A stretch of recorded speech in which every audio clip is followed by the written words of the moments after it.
இன்றைய வேளாண் ஆலோசனை நேரத்தில் தஞ்சாவூர், திருவாரூர், திருச்சி, அரியலூர், பெரம்பலூர், கரூர், நாகப்பட்டினம் ஆகிய மாவட்ட விவசாயிகளுக்கான வேளாண் ஆலோசனை. நெற்பயிரில் தற்போது நிலவும் வானிலையின் காரணமாக ஆனைக்கொம்பன் ஈ தாக்கம் பரவலாக தென்படுகிறது. இதனால் பயிரின் குருத்து பகுதி வெங்காயத்தாள் போல் மாறி கதிர்கள் வெளிவராது.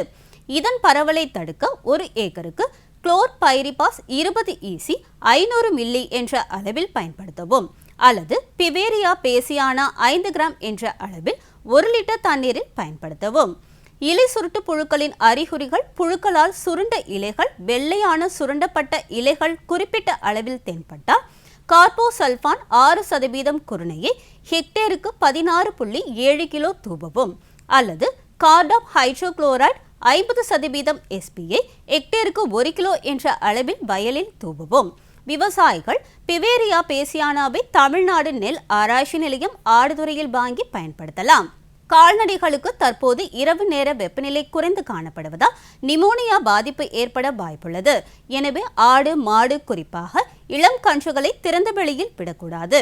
இரவு நேரங்களில் கொட்டகைகளில் வெப்ப மூட்டிகளை பயன்படுத்தவும்.